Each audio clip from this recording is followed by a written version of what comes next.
تعالوا كده بدون اي مقدمات طويله نتكلم عن اهم المميزات المخفيه اللي انت ممكن تقدر توصل لها في جالاكسي اي 25. في حاجات هتكون انت عارفها وفي حاجات هتكتشفها معانا لاول مره، عشان كده ركز معانا جدا في المراجعه دي. زي ما انت شايف شاشه القفل كده، مجرد ما تضغط على ضغطه مطوله هيفتح لك الوضع بتاع تعديل شاشه القفل.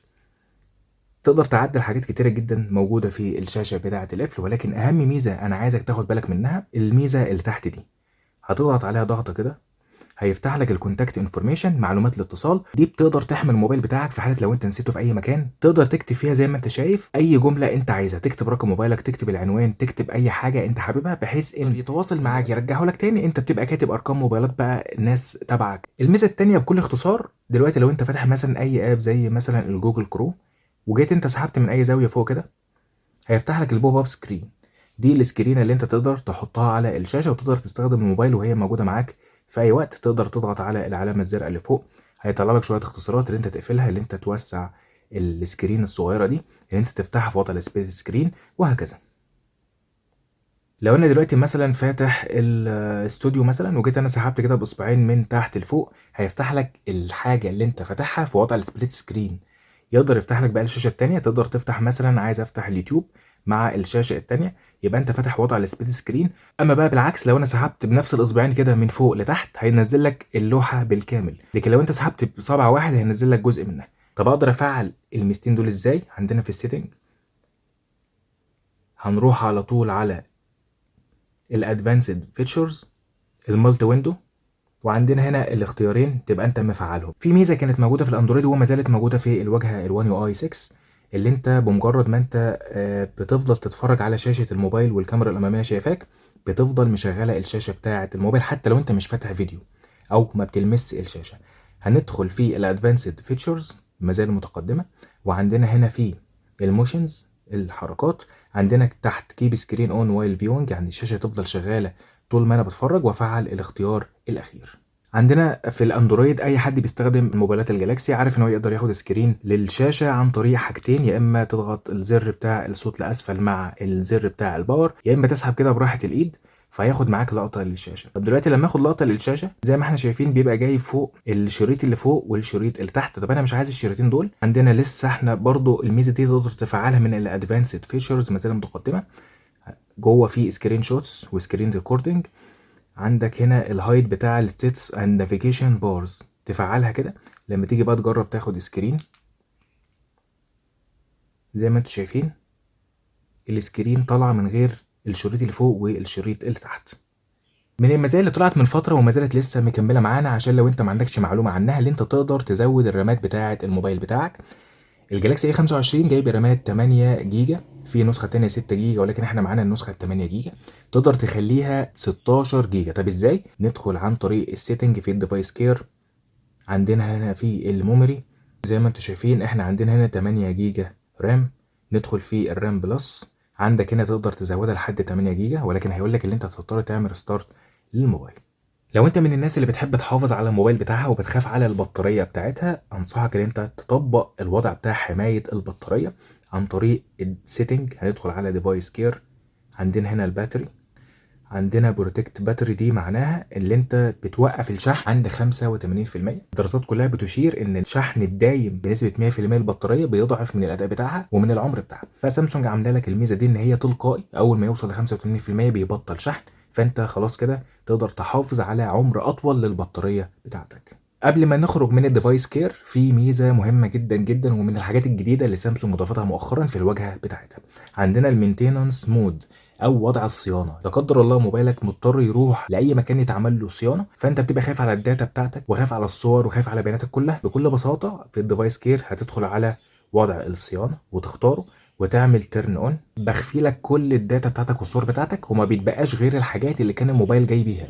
يعني كانك عملت ضبط المصنع بالظبط للموبايل. اول ما بيفتح بيبقى كاتب تحت هنا ان الموبايل ده بيشتغل دلوقتي في وضع الصيانه، وعلشان ترجع وتخرج من وضع الصيانه لازم تعمل البصمه بتاعتك، بصمه الوش او بصمه الاصابع، علشان يقدر يلغي لك الوضع بتاع الصيانه ويرجع تاني للداتا بتاعتك. دي ميزه انا شايف ان هي مهمه جدا جدا، بتحافظ على خصوصيه بياناتك. الميزه اللي مكمله معانا وحابب ان انا دايما افكر بيها المستخدمين بتوعنا، لو انت من الناس اللي بتحب يجيلك فلاش مع الاشعارات او مع المكالمات، تقدر تفعلها في الاندرويد. موجوده عندنا هنا. هنخش على الاكسسبيليتي. باللغة العربي إمكانية الوصول.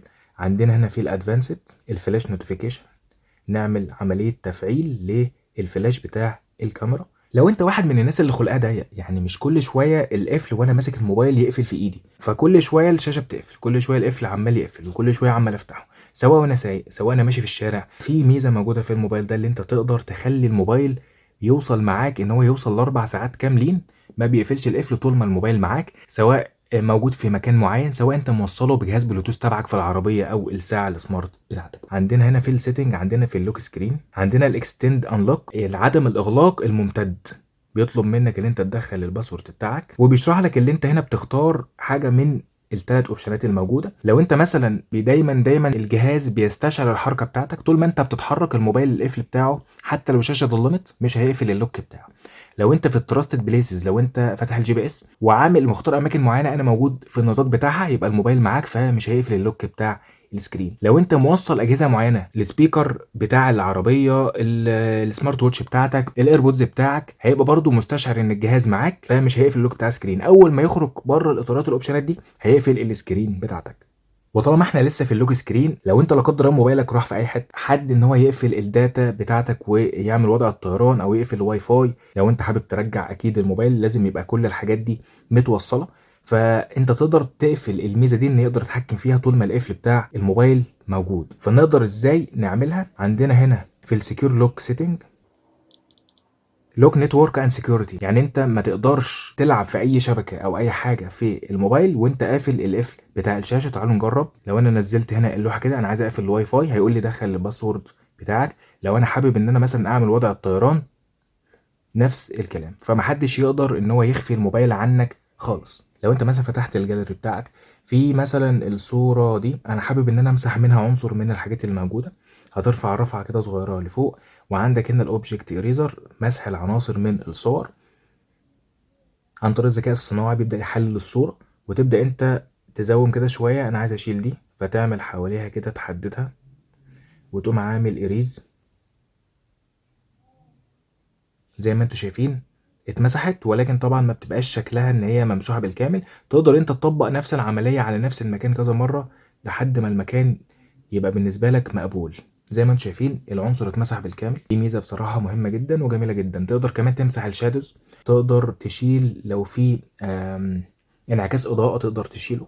كل الكلام ده متاح. كمان في الاستوديو، لو انت مثلا دلوقتي الصورة دي قصادك فيها كلمات، انت عايز تاخد مثلا الكلمة دي كوبي او حاجة، فانت تقدر تضغط على علامة التي او التكست اللي موجودة هنا، بيبين لك او بيظلل لك التكست اللي موجود. تقدر تختار اي تكست فيهم، تقدر تتعامل عليه كوبي او تعمل سيلكت اول وتعمل لهم كوبي، وتقدر تتعامل على التكست الموجود في اي صورة انت مصورها او منزلها او اخدها سكرين من اي مكان.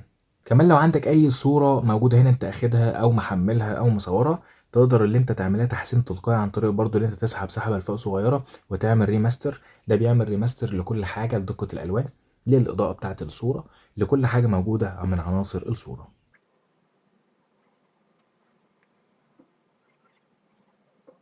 زي ما احنا شايفين بيقولك افتر وبيفور، فانت تقدر تحفظ الصورة مثلا على الوضع الجديد. فتح الالوان شوية، طب انا عايز اغير اللي انا عملته ده، انا مش حابب الشكل اللي حصل، هتضغط الثلاث نقط اللي فوق وتعمل ريفيرت تو اوريجينال، ترجعها للاوريجينال بتاعها تاني. لو انت من الناس اللي بتحب تسيب تطبيقات كتير شغاله في الخلفيه وحابب ان في تطبيق معين فيهم ما يقفلش بمجرد ما تعمل كلوز اول، هتضغط على العلامه بتاعه التطبيق اللي فوق وهتختار كيب اوبن، هيعمل لك هنا علامه قفل. لو عملت كلوز اول زي ما احنا شايفين هيفضل مخلي لك التطبيق اللي انت عملت عليه كيب اوبن مفتوح. عايز الغيها هتعمل كده وتعمل ستوب كيبنج اوبن، انا خلاص كده هعمل كلوز يقفل لي التطبيق. كمان عشان ما ننساش الجالاكسي A25 الواجهه بتاعته بتدعم السكيور فولدر، تقدر تحتفظ بيه بكل بياناتك وانت قافله بالبصمه او بباسورد انت عامله. عندك ال NFC، عندك وضع الكيدز لو انت بتدي موبايلك للاطفال يلعبوا فيه. طبعا عندك ادوات كتير موجوده في الموبايل، ولكن هي عشان شائعه ومعروفه عند الكل فما حبيناش ان احنا نتكلم عنها. احنا حاولنا النهارده نتكلم عن اكتر المميزات المهمه واللي ممكن تحافظ على موبايلك من الضياع. اتمنى تكونوا استفدتوا من الفيديو ده. لو عجبك الفيديو ما تبخلش علينا بالاشتراك واعمل لايك للفيديو، واستنونا ان شاء الله في كل جديد. سلام عليكم.